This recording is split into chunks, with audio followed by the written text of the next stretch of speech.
ವಾಣಿ, ಶಾಂತಿ ನೀಡುವ ಆತ್ಮವಾಣಿ. ಇದು ಅಮೃತವಾಣಿ, ಇದು ಅಮೃತವಾಣಿ, ಇದು ಆತ್ಮದ ಅಮೃತವಾಣಿ. ಇದು ಅಮೃತವಾಣಿ, ಇದು ಅಮೃತವಾಣಿ, ಇದು ಆತ್ಮದ ಅಮೃತವಾಣಿ.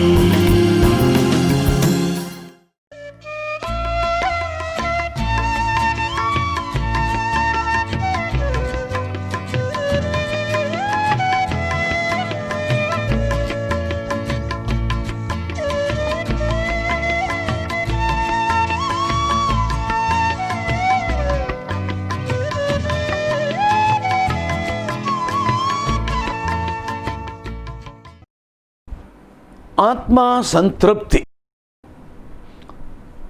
ಈ ದಿವಸ ಈ ಕಾರ್ಯಕ್ರಮವನ್ನು ಪ್ರಾರಂಭ ಮಾಡುವ ಮೊದಲು ದೇವರ ಸನ್ನಿಧಾನದಲ್ಲಿ ನಮ್ಮ ತಲೆಗಳನ್ನು ಬಾಗಿಸಿ ಪ್ರಾರ್ಥನೆ ಮಾಡೋಣ. ನಮ್ಮನ್ನು ಬಹಳವಾಗಿ ಪ್ರೀತಿ ಮಾಡಿದ ಪರಲೋಕದ ತಂದೆಯಾದ ದೇವರೇ, ನೀ ನಮಗೆ ಕೊಟ್ಟಂಥ ನಿನ್ನ ಜೀವುಳ್ಳ ವಾಕ್ಯಕ್ಕಾಗಿ ಸ್ತೋತ್ರ. ನಿನ್ನ ವಾಕ್ಯವನ್ನು ನಾವು ಕಲಿತು ಪರಿಣಿತರಾಗಿ ನಿನ್ನನ್ನು ಪ್ರೀತಿ ಮಾಡಿ ನಿನಗಾಗಿ ಜೀವಿಸುವಂತೆ ಕೃಪೆ ಮಾಡು. ಯೇಸು ಕ್ರಿಸ್ತನ ಅಮೂಲ್ಯವಾದ ನಾಮದಲ್ಲಿ ನಮ್ಮ ಪ್ರಾರ್ಥನೆಯನ್ನು ಕೇಳಿದಕ್ಕಾಗಿ ನಿನಗೆ ಸ್ತೋತ್ರ. ಆಮೇನ್. ಯೂದನು ಬರೆದ ಪತ್ರಿಕೆ ಅದರ ಮೊದಲಿನ 2 ವಚನಗಳಲ್ಲಿ ಇರತಕ್ಕ ಒಕ್ಕಣೆಯನ್ನು, ಪೀಠಿಕೆಯನ್ನು ನಾವು ಧ್ಯಾನ ಮಾಡುತ್ತಾ ಬಂದಿದ್ದೇವೆ. ಇನ್ನು ಕೆಲವು ವಿಷಯಗಳನ್ನು ನಾವು ಕಲೀಲಿಕ್ಕುಂಟು. ನಾವು ಕಳೆದಂಥ ವಾರದಲ್ಲಿ ಈ ಪತ್ರಿಕೆಯನ್ನು ಬರೆದಂಥ ಯೂದನು ಅಂದರೆ ಯಾರು ಎಂಬಂಥ ವಿವರಣೆಗಳನ್ನು ನಿಮಗೆ ನಾನು ಕೊಟ್ಟೆ. ಯಾಕೋಬನು ಯೇಸು ಕ್ರಿಸ್ತನ ಅರ್ಧ ಸಹೋದರನೋ ಅವನ ತಮ್ಮನಾದಂಥ ಯೂದನು ಈ ಪತ್ರವನ್ನು ಬರೆದ ಎಂಬಂಥ ವಿವರಣೆ ಕೊಟ್ಟಿದೆ. Now we will continue the study.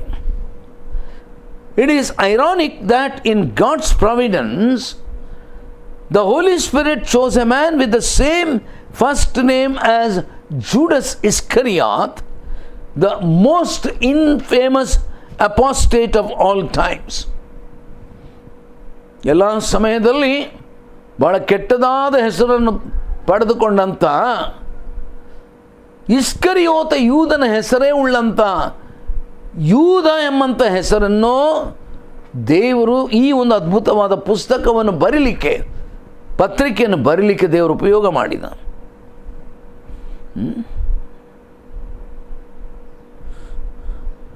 ಅದು ಕೂಡ ಈ ಯೂದನು ಪತ್ರ ಬರೆಯುವಾಗ ಅವನದು ಮುಖ್ಯ ಟಾಪಿಕ್ ಇದ್ದದ್ದೇ ದುರ್ಬೋಧನೆ, ಅಪಾಸ್ಟಸಿ, ಮತಭ್ರಷ್ಟತೆ. ಇಸ್ಕರಿಯೋತ ಯೂದನು ಮತಭ್ರಷ್ಟನಾದ. ಮತಭ್ರಷ್ಟನಾದಂಥ ಇಸ್ಕರಿಯೋತ ಯೂದನ ಹಿನ್ನೆಲೆಯಲ್ಲಿ ಮತಭ್ರಷ್ಟತೆಯ ವಿಚಾರ, ದುರ್ಬೋಧನೆಗಳ ವಿಚಾರ ಈಗ ಈ ಯೂದನು ಪತ್ರ ಬರೀತಾ ಇದ್ದಾನೆ. ನಾವೀಗ ಕಳೆದ ಸಾರಿ ನಾನು ಕ್ಲುಪ್ತವಾಗಿ ನೋಡಿದ ಹಾಗೆ Jude introduced himself as a bond servant of Jesus Christ, indicating that the death, resurrection and ascension of Christ had transformed his heart.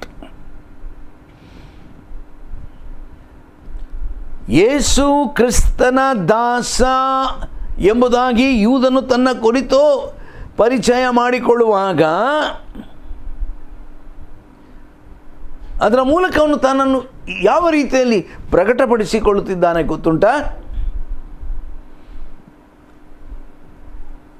ನಮಗೋಸ್ಕರವಾಗಿ ಪ್ರಾಣವನ್ನು ಕೊಟ್ಟು ಪುನರುತ್ಥಾನವಾಗಿ ಎದ್ದು ಬಂದಂಥ ಯೇಸು ಕ್ರಿಸ್ತನು ತನ್ನ ಜೀವನವನ್ನು ಯಾವ ರೀತಿಯಲ್ಲಿ ಮಾರ್ಪಾಟ ಮಾಡಿದ್ದಾನೆ ಮತ್ತು ಈಗ ನಾನು ಆತನ ದಾಸನು ಎಂಬಂಥ ಒಕ್ಕಣೆಯೊಡನೆ ಆತನು ಈ ಪತ್ರವನ್ನು ಪ್ರಾರಂಭಿಸ್ತಾನೆ. He went from being an unbeliever, ಅವನೊಬ್ಬ ಅವಿಶ್ವಾಸಿಯಾಗಿದ್ದ. ಯೋಹನ್ನ ಸುವಾರ್ತೆ 7ನೇ ಅಧ್ಯಾಯ 5ನೇ ವಚನದಲ್ಲಿ ನಾವು ನೋಡ್ತೇವೆ. ಅವಿಶ್ವಾಸಿ, ಅದೇ ಕುಟುಂಬದಲ್ಲಿ ಹುಟ್ಟಿ ಯೇಸುವಿನೊಟ್ಟಿಗೆ ಒಡನಾಟ ಮಾಡಿದಂಥ ಒಬ್ಬ ವ್ಯಕ್ತಿ ಯೇಸು ನಂಬಲಿಲ್ಲ. ಈ ದಿವಸದಲ್ಲಿ ಅನೇಕರು ನಾವು ಯೇಸುವಿನ ಮಕ್ಕಳಂತ ಹೇಳಿಕೊಳ್ಳುವವರಿದ್ದಾರೆ. ತಾವು ಕ್ರೈಸ್ತರು ಅಂತ ಹೇಳಿಕೊಳ್ಳುವವರಿದ್ದಾರೆ. ದೇವರ ಮಕ್ಕಳ ಜೊತೆಯಲ್ಲಿ ಸೇರಿಕೊಳ್ತಾರೆ.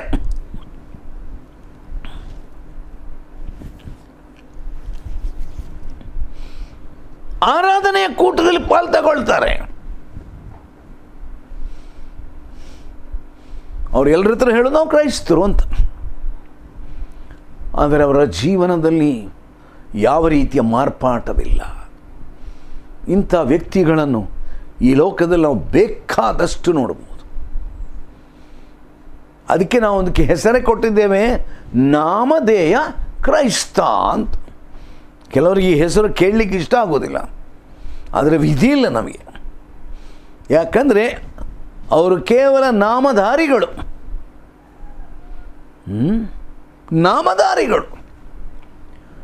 ಒಂದು ವೇಳೆ ನಾಮಧಾರಿಯಾಗಿ ಯೂದ ಯೇಸುವಿನ ಸಹೋದರನಾಗಿದ್ದಿರ್ಬೋದು, ಆದರೆ ಯೇಸುವನ್ನು ನಂಬಲೇ ಇಲ್ಲಂತೆ. ಅವನು ಯಾರು ಅಂತೇಳಿ ಅವನಿಗೆ ಅರ್ಥ ಆಗಲಿಲ್ಲ. ಆದರೆ ಅಂಥ ವ್ಯಕ್ತಿ ನಾನು ಯೇಸುವಿನ ದಾಸ ಅಂತ ಹೇಳಬೇಕಾದ್ರೆ ಎಂಥ ಬದಲಾವಣೆ ಆಗಿರಬೇಕು, ಸ್ವಲ್ಪ ಆಲೋಚನೆ ಮಾಡಿರಿ. He calls himself as a doulos. ಡೋಲೋಸ್ ಎಂಬಂಥ ಆ ಗ್ರೀಕ್ ಪದ ಅಂದರೆ ನಾನೊಬ್ಬ ಗುಲಾಮ ಎಂಬುದಾಗಿ. ನೋಡಿ, ದಾಸನಿಗೂ ಒಬ್ಬ ಸೇವಕನಿಗೂ ಬಹಳ ವ್ಯತ್ಯಾಸ ಉಂಟು. ಡೋಲೋಸ್ ಎಂಬುದಾಗಿ ಹೇಳಿದರೆ ನಾನು ಯೇಸುವಿನ ಗುಲಾಮನು. ಹಾಗಾದರೆ ಇವನು ಯೇಸುವಿನ ಗುಲಾಮನಾಗಬೇಕಾದ್ರೆ ಮೊದಲನೇದಾಗಿ ಯೇಸು ಕ್ರಿಸ್ತನನ್ನು ತನ್ನ ಸ್ವಂತ ರಕ್ಷಕನನ್ನಾಗಿಯೂ ಒಡೆಯನನ್ನಾಗಿಯೂ ಆತನು ಅಂಗೀಕಾರ ಮಾಡಿದ್ದಿರಬೇಕು. ನಾವು ವಾಕ್ಯವನ್ನು ಓದುವಾಗ ನಮಗೆ ಅದು ಅರ್ಥ ಆಗ್ತದೆ. ನಮಗೆ accordingly his saving relationship to Christ became more important than family ties. ಆದ್ದರಿಂದ ಅವನ ಕೌಟುಂಬಿಕವಾದಂಥ ಸಂಬಂಧಕ್ಕಿಂತಲೂ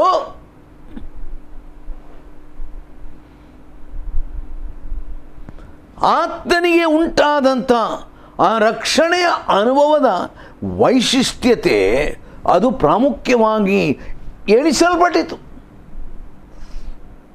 ನನ್ನ ಪ್ರಿಯರ, ಇದೊಂದು ನಾವು ಸತ್ಯ ನಾವು ಮರಿಬಾರ್ದು.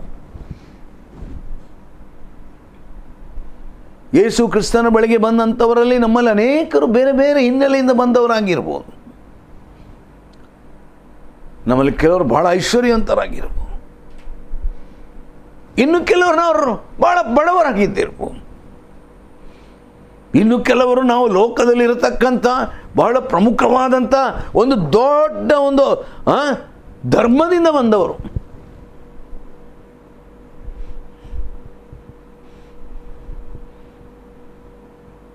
ಆದರೆ ಯಾರ್ಯಾರು ಯೇಸು ಕ್ರಿಸ್ತನನ್ನು ಅಂಗೀಕಾರ ಮಾಡ್ತಾರೆ, ದೇವರಿಗೆ ಬೇಕಾದದ್ದು ನೀನು ಎಲ್ಲಿಂದ ಬಂದಿದ್ದೆ ಅಂತೇಳಿ ಅಲ್ಲ. ಈಗ ಅನೇಕ ಸಾರಿ ಕ್ರೈಸ್ತ ವಿಶ್ವಾಸಿಗಳನ್ನು ದೊಡ್ಡ ತಪ್ಪು ಮಾಡ್ತಾರೆ. ನೋಡಿ, ಇಂಥವ್ರು ಇಂಥ ಒಂದು ದೊಡ್ಡ ಧರ್ಮದಲ್ಲಿ ಹುಟ್ಟಿ ಬೆಳೆದು ಬಂದವರು ಈಗ ಯೇಸು ನಂಬಿದ್ದಾರೆ. ಅವರು ದೊಡ್ಡದು ಮಾಡೋದು ಅವ್ರು ಬಂದ ಧರ್ಮ. ನೋಡಿ, ದೇವರಿಗೆ ನಾವು ಎಲ್ಲಿಂದ ಬಂದಿದ್ದೇವೆ ಅದು ಬೇಡ. ನಾವು ಎಲ್ಲಿಂದ ಬೇಕಾದ್ರೆ ಬರಲಿ, ಈ ಲೋಕದಲ್ಲಿ ದೊಡ್ಡತನ ಅಂತ ಹೇಳುವ ಯಾವುದೇ ಧಾರ್ಮಿಕ ಹಿನ್ನೆಲೆಯಿಂದ ಬಂದವರಾಗಿರ್ಬೋದು, that is not important. What is important is, are you a child of god?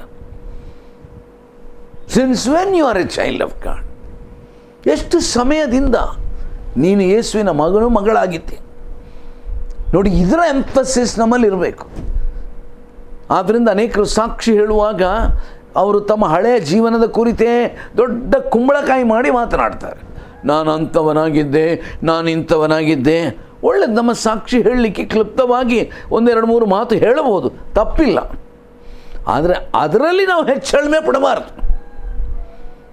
V glory in Christ and not in our past. ನೋಡಿ, ನಾನು ಇಷ್ಟು ದೊಡ್ಡ ಐಶ್ವರ್ಯವಂತ, ನಾನು ಇಷ್ಟು ದೊಡ್ಡ ಚಲನಚಿತ್ರ ನಟನಾಗಿದ್ದೆ, ಈಗ ನಾನು ಯೇಸುವಿನ ಬಾಲಕ. ಆ ಜನರ ತಲೆಯೊಳಗೆ ಏನು ಉಳಿಯಿತು? ಅಯ್ಯಯ್ಯೋ, ಇವನು ಇಂಥ ದೊಡ್ಡ ನಟ ಅಂತೆ, ನೋಡಿ ಇವನು ಇಂಥ ದೊಡ್ಡ ಪ್ರಾಮುಖ್ಯವಾದ ವ್ಯಕ್ತಿ ಅಂತೆ. ಹೌದಾ? ಜನರೇನು ತಿಳ್ಕೊಳ್ತಾರಾಗ? ಯೇಸುವಿಗೆ ಪ್ರಾಮುಖ್ಯತೆ ಕೊಡೋ ಬದಲಿಗೆ ನನ್ನ ಹಳೆಯ ಜೀವನ. ಅನೇಕರು ಸಾಕ್ಷಿ ಹೇಳುವಾಗ ಪ್ರತ್ಯೇಕವಾಗಿ ನಾವೊಂದು ದೊಡ್ಡ ಐಶ್ವರ್ಯವಂತ ಕುಟುಂಬದಿಂದ ಬಂದರೆ, ವಿದ್ಯಾಭ್ಯಾಸದ ಕುಟುಂಬದಿಂದ ಬಂದರೆ, ಅಥವಾ ಒಂದು ದೊಡ್ಡ ಕುಲದಿಂದ ಬಂದರೆ ಅದನ್ನು ದೊಡ್ಡದು ಮಾಡಿ ಹೇಳುವ ಅವಶ್ಯಕತೆ ಇಲ್ಲ. We need not glory in any of the worldly background. ನನ್ನ ಪ್ರಿಯ ವಿಶ್ವಾಸಿಗಳು ಇದನ್ನು ಚೆನ್ನಾಗಿ ಕಲಿತುಕೊಳ್ಬೇಕು. ಅಂದರೆ ಭಾಳ ದುರದೃಷ್ಟಕರವಾದದ್ದು, ಕ್ರೈಸ್ತ ಸಭೆಗಳಲ್ಲಿ ಅವರು ಯಾವ ಹಿನ್ನೆಲೆಯಿಂದ ಬಂದಿದ್ದಾರೆ? ಅವರು ಮೇಲ್ಜಾತಿಯವರ, ಕೆಳಜಾತಿಯವರ? ನೋಡಿ, ಒಂದು ಸತ್ಯ ತಿಳ್ಕೊಳ್ಳೋಣ. ಅವನು ಯಾವ ಜಾತಿಯಿಂದ ಬಂದಿರಲಿ, ಎರ್ ಲೀಸ್ಟ್ ಬಾದರಡು. ಯಾಕಂದರೆ ದೇವರ ದೃಷ್ಟಿಯಲ್ಲಿ ಮೇಲ್ಜಾತಿ ಕೆಳಜಾತಿ ಇಲ್ಲವೇ ಇಲ್ಲ. ಯಾಕೆಂತ ಕೇಳಿದರೆ, ದೇವರು ಯಾವ ಜಾತಿಯನ್ನು ಉಂಟು ಮಾಡಲಿಲ್ಲ. ಜಾತಿಯನ್ನುಂಟು ಮಾಡಿದ್ದು ನಾನು ಮತ್ತು ನೀವು. ನಾವು ಹೇಳೋದು ನಾವು ಆ ಜಾತಿ, ನಾವು ಈ ಜಾತಿ. ದೇವರು ಯಾವ ಜಾತಿಯನ್ನು ಉಂಟು ಮಾಡಲಿಲ್ಲ. ದೇವರು ಉಂಟು ಮಾಡಿದ್ದು ಮನುಷ್ಯನನ್ನು. ದೇವರು ಉಂಟು ಮಾಡಿದಾಗ ಮನುಷ್ಯನನ್ನು ಪುರುಷನನ್ನಾಗಿ ಸ್ತ್ರೀಯನ್ನಾಗಿ ಉಂಟು ಮಾಡಿದ. ಅದು ಬಿಟ್ಟು ಇಂಥ ಜಾತಿಯವರು, ಅಂಥ ಜಾತಿಯವರು, ಇಂಥ ಜಾತಿಯವರು ದೇವರು ಉಂಟು ಮಾಡಿದ ಅಂತೇಳಿ ಬೈಬಲಲ್ಲಿ ಎಲ್ಲಿಯೂ ಬರೆದಿಲ್ಲ. ಇದೆಲ್ಲ ದುರಾತ್ಮನ ಆಲೋಚನೆಗಳು. ಮಾನವ ಕಲ್ಪಿತವಾದಂಥ ವಿಚಾರಗಳನ್ನು ಒಳಗೆ ತರದಿರೋಣ. ಮಾನವ ಶ್ರೇಷ್ಠತೆಯ ಕುರಿತು ನಾವು ಆತ್ಮಿಕ ವಿಚಾರಕ್ಕೆ ಒಳಗೆ ತರದಿರೋಣ. Let us not make big of the past. ಇದು ದೊಡ್ಡದಾಗಿ ನಾವು ಕಲಿಯಬೇಕಾದಂಥ ಪಾಠ ಇದು. ಯೂದನು ಕೊಚ್ಚಿಕೊಳ್ಳಲಿಲ್ಲ. ನಾನು ಯಾರು ಗೊತ್ತುಂಟಾ? ಅವನಿಗೆ ಕೊಚ್ಚಿಕೊಳ್ಳಿಕ್ಕಿದ್ದದ್ದು ಒಂದೇ ಒಂದು ವಿಷಯ, ನಾನು ಯೇಸುವಿನ ದಾಸನ. ನಾನು ಯೇಸುವಿನ ದಾಸ. So Jude chose to humbly call himself Jesus' bond servant rather than note the more impressive fact that he was Jesus' half brother. ನಾನು ಯೇಸುವಿನ ಅರ್ಧ ಸಹೋದರ, ಯೇಸುವಿನ ಅರ್ಧ ಸಹೋದರನಾದಂಥ ಯೂದನಾದಂಥ ನಾನು ಈ ಪತ್ರವನ್ನು ಬರೀತಾ ಇದ್ದೇನೆ. ಅಯ್ಯಯ್ಯೋ, ಹೌದಾ?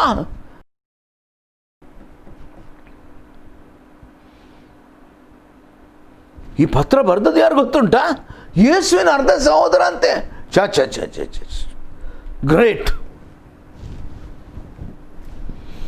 ಯೂದನ ಹಾಗೆ ಪರಿಚಯ ಮಾಡಲೇ ಇಲ್ಲ. He never introduced himself like that. ಓ ದೇವರಾದ್ರಿಂದ ಒಂದು ಏನು ಪಾಠ ಕಲಿಬೋದು ಹೇಳ್ರಿ ನೋಡೋಣ. ನಮ್ಮ ಕ್ರೈಸ್ತ ಜೀವನದಲ್ಲಿ ನಾವು ಏನು ಬೇಕಾದ್ರೆ ಆಗಿದ್ದೀರೋ, ಅನೇಕರಿಗೆ ಈ ಲೋಕದ ಸ್ಥಾನ, ಮಾನ, ಗೌರವ, ಐಶ್ವರ್ಯ, ಧಾರ್ಮಿಕ ಹಿನ್ನೆಲೆ ಇದು ಬಹಳ ದೊಡ್ಡದು, ಬಹಳ ಪ್ರಾಮುಖ್ಯವರಿಗೆ. ಪಾಪ ಅದೇ ಅವರ ಆಸ್ತಿ. ನಾನು ಯಾರು ಗೊತ್ತಾ? ನಾನು ಇಂಥ ಒಂದು ರಾಜಕಾರಣಿ ವಿಷಯ ಕೇಳಿದ್ದೀರಾ? ನಾನು ಅವರ ಬ್ರದರ್ ಅಲ್ವಾ? ನೀನು ಯಾರ ಬ್ರದರ್ ಬೇಕಾದ್ರೆ ಹಾಗಿರಪ್ಪ, ಬರೋವಾಗಿಲ್ಲ. ಯೂದನ್ ಯಾರಪ್ಪ ನೀನು?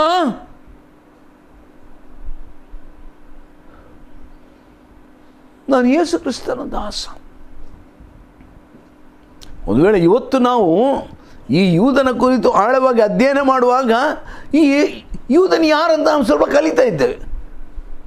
ಇಲ್ಲದಿದ್ದರೆ ಸುಮ್ಮನೆ ಅದನ್ನು ಓದುತ್ತಾ ಬರುವುದಾದರೆ ಈ ಯೂದನ ಯಾರು ಅಂತ ನಮಗೆ ಪರಿಚಯ ಇಲ್ಲದಿರುವಾಗ ಯೇಸು ಕ್ರಿಸ್ತನ ಅರ್ಧ ಸಹೋದರನಾದಂಥ ಯೂದನು ಅಂತೇಳಿ ಎಲ್ಲಿಯಾದರೂ ನಮ್ಮ ತಲೆಗೆ ಬಂದೀತೋ? ಖಂಡಿತ ಇಲ್ಲ, ಖಂಡಿತ ಇಲ್ಲ. ಯಾರು ಯೂದನು? ಯೇಸು ಕ್ರಿಸ್ತನ ದಾಸ. ನನ್ನ ಪ್ರಿಯರೇ, ಯೇಸು ಕ್ರಿಸ್ತನ ದಾಸ. See, when we go back to the early times, the Greco-Roman world, slavery was widespread. Greek ಮತ್ತು ರೋಮ್ ಸರ್ಕಾರದ ಹತೋಟಿಯಲ್ಲಿ ಗುಲಾಮಗಿರಿ ಬಹಳ ಪ್ರಸಿದ್ಧವಾಗಿತ್ತು. ಇವಾಗ it is making the familiar New Testament designation bond servant. ಯೇಸು ಕ್ರಿಸ್ತನ ದಾಸ.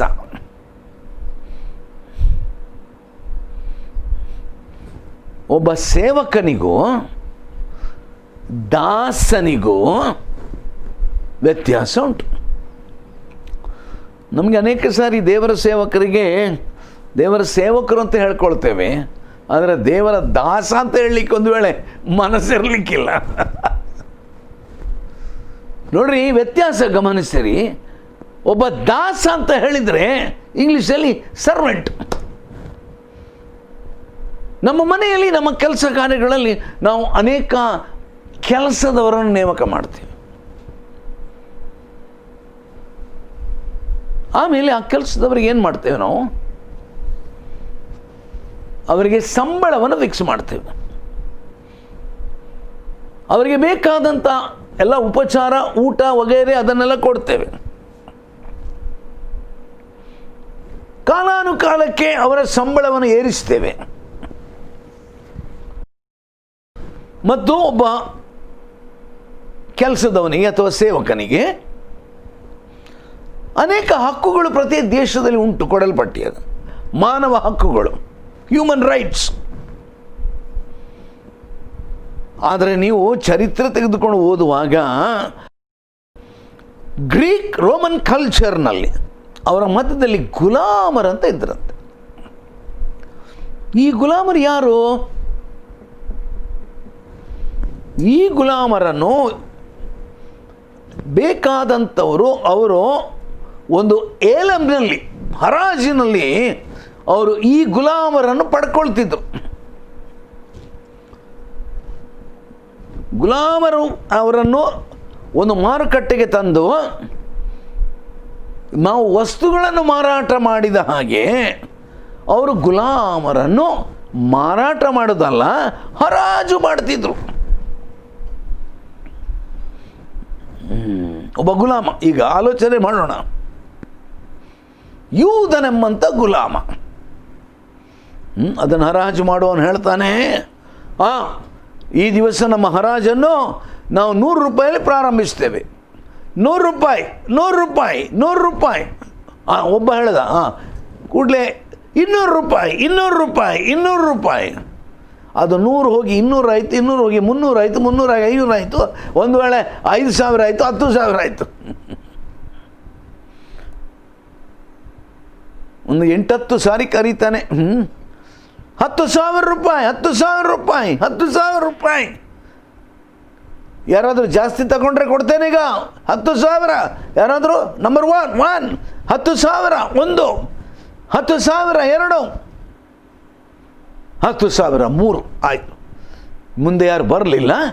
ಈಗ 3ನೇ ಸಾರಿ ಕೂಗಿದ ನಂತರ ಈ ಪುಣ್ಯಾತ್ಮ ಅವನೇನು ಮಾಡ್ತಾನೆ, ಆ 10,000 ಅಂತ ಯಾರು ಹೇಳಿದ್ನ ಅವನಿಗೆ ಈ ಒಬ್ಬ ವ್ಯಕ್ತಿಯನ್ನು ಒಪ್ಪಿಸ್ತಾನೆ. ಈಗ ಅವನೇನು ಮಾಡಬೇಕು, ಅವನು ಇವನಿಗೆ ಗುಲಾಮ. ಅಂದರೆ ಹರಾಜು ಹಾಕಲ್ಪಟ್ಟವನು ಆ ಯಜಮಾನಿಗೆ ಗುಲಾಮ. ಈಗ ಗುಲಾಮ ಅಂದರೆ ಯಾರು? ಗುಲಾಮ್ ಅಂತ ಹೇಳಿದರೆ ಆ ಯಜಮಾನ ತಗೊಂಡಿದ್ದಾನಲ್ಲ 10,000 ರೂಪಾಯಿ ಕೊಟ್ಟು, ಒಂದನೇದಾಗಿ ಅವನ ಜೀವಮಾನ ಕಾಲವಿಡೀ ಅವನಿಗೆ ಗುಲಾಮ ಒಂದು. ಎರಡನೇದು, ಆ ಗುಲಾಮನಿಗೆ ಯಾವ ಸ್ವಾತಂತ್ರ್ಯ ಇಲ್ಲ. ಅವನು ಖುಷಿ ಬಂದ ಹಾಗೆ ವರ್ತನೆ ಮಾಡಲಿಕ್ಕೆ ಆಗೋದಿಲ್ಲ. ಈ ದಿವಸದಲ್ಲಿ ನಮ್ಮ ಮನೆಗಳಲ್ಲಿ ಅನೇಕ ಸಾರಿ ಸೇವಕರು ಇರ್ತಾರೆ. ಅವರು ಕೆಲಸ ಮಾಡೋ ಬದಲಿಗೆ ಕೂತ್ಕೊಂಡು ಟಿ ವಿ ನೋಡ್ತಾ ಇರ್ತಾರೆ. ನೀವು ಅದನ್ನು ಕೆಲಸ ಮಾಡಿರಪ್ಪ, ಟಿ ವಿ ನೋಡಿಬಿಡ್ರಿ ಅಂತ ಹೇಳಿದ್ರೆ, ಹಾಗಾದ್ರೆ ನಾನು ಬರೋದಿಲ್ಲ, ನಾನು ಬೇರೆ ಕಡೆ ಕೆಲಸಕ್ಕೆ ಹೋಗ್ತೇನೆ. ಆದರೆ ಗುಲಾಮನಿಗೆ ಆ ಹಕ್ಕಿರಲಿಲ್ಲ. ಬೆಳಗ್ಗೆಯಿಂದ ರಾತ್ರಿವರೆಗೆ ಕೆಲಸ ಮಾಡಬೇಕು. ಕೆಲಸ ಕೆಲಸ ಕೆಲಸ ಕೆಲಸ ಕೆಲಸ.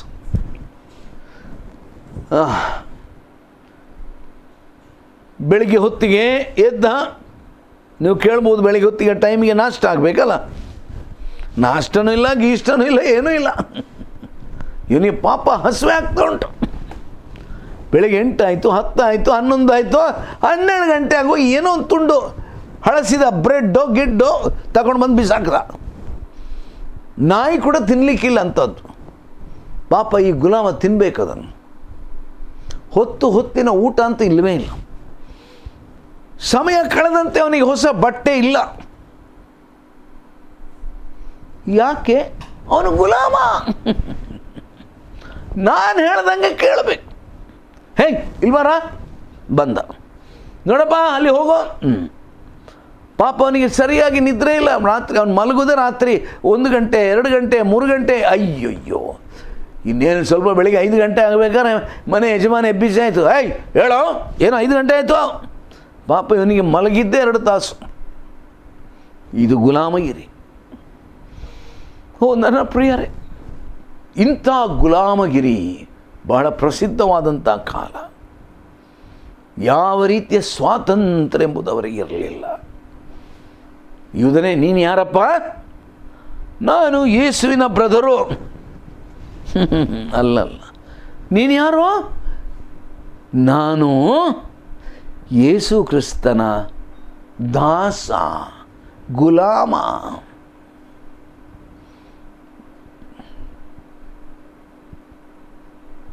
ಯಾಕೆ? ಈ ಯೇಸು ನನ್ನನ್ನು ರಕ್ಷಿಸಿದ್ದಾನೆ, ನನಗೆ ಬಿಡುಗಡೆ ಕೊಟ್ಟಿದ್ದಾನೆ. ನಾನು ಈ ದಿವಸ ಸ್ವ ಇಚ್ಛೆಯಿಂದ ಯೇಸು ಏನು ಹೇಳ್ತಾರೆ ಅದನ್ನು ಮಾಡ್ತೇನೆ. ನನ್ನನ್ನು ಯೇಸುವಿನ ಯಜಮಾನತನಕ್ಕೆ ಒಪ್ಪಿಸಿದ್ದೇನೆ. ಯೇಸುವಿನ ಯಜಮಾನತನದಲ್ಲಿ ನಾನು ಯೇಸು ಏನು ಹೇಳ್ತಾರೆ ಅದನ್ನು ಮಾಡ್ತೇನೆ. ನನ್ನ ಪ್ರಿಯರೇ, ನಾನು ತುಂಬ ಸಾರಿ ಈ ವಾಕ್ಯ ಭಾಗವನ್ನು ಓದಿದೆ. ದೇವರ ಪರಿಶುದ್ಧಾತ್ಮನನ್ನ ಜೊತೆಯಲ್ಲಿ ಮಾತನಾಡ್ತಾ ಬಂದ ನಮ್ಮ ಜೀವನದಲ್ಲಿ ಇಂಥ ಒಂದು ಆ ಸ್ಥಾನವನ್ನು ಆಕ್ರಮಿಸಿಕೊಂಡಿದ್ದೇವೆಯಾ? ನಾವು ಯಾರೋ? ನಾನು ದೊಡ್ಡ ಬಿಷಪು. ನಾವು ಯಾರೋ? ನಾನು ದೊಡ್ಡ ಪ್ರೀಸ್ಟು. ನಾವು ಯಾರೋ? ನಾವು ದೊಡ್ಡ ಪ್ರಿನ್ಸಿಪಾಲು. ಯೂದ, ಯಾರು ನೀನು? ನಾನು ಪ್ರೀಸ್ಟು ಅಲ್ಲ, ಪ್ರಿನ್ಸಿಪಾಲು ಅಲ್ಲ, ಬಿಷಪ್ಪು ಅಲ್ಲ, ನಾನು ಯೇಸುವಿನ ದಾಸ,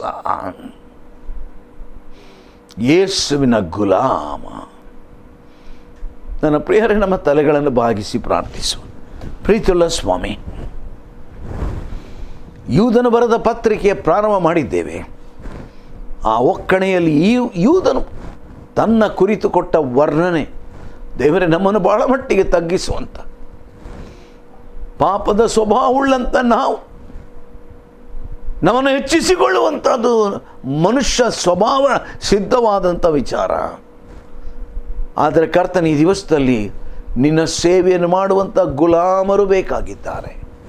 ಕರ್ತನಾದ ಯೇಸುವೇ, ನಿನ್ನ ಗುಲಾಮರಾಗಿ ಜೀವಿಸುವ ಕೃಪೆ ಕೊಡು. ಯೇಸು ಕ್ರಿಸ್ತನ ದಾಸನು ಆದಂಥ ಯೂದನು ಕೃಪೆ ಕೊಡು ಸ್ವಾಮಿ. ನಾವು ಬುದ್ಧಿಗೋಸ್ಕರ, ಜ್ಞಾನಕ್ಕಾಗಿ ಬೈಬಲ್ ಓದಿ ಏನು ಪ್ರಯೋಜನ ಇಲ್ಲ. ಸತ್ಯವೇದದಲ್ಲಿ ಬರೆದಂಥ ಸತ್ಯಗಳನ್ನು ನಮ್ಮ ಜೀವನದಲ್ಲಿ ಅನುಷ್ಠಾನ ಮಾಡುವುದಕ್ಕೆ ಕೃಪೆ ತೋರಿಸೆಂದು ಪ್ರಾರ್ಥಿಸ್ತೇವೆ. ಯೇಸು ಕ್ರಿಸ್ತನ ದಿವ್ಯ ನಾಮದಲ್ಲಿ ನಮ್ಮ ಪ್ರಾರ್ಥನೆಯನ್ನು ಕೇಳಿದ್ದಕ್ಕಾಗಿ ನಿನಗೆ ಸ್ತೋತ್ರ. ಆಮೆನ್.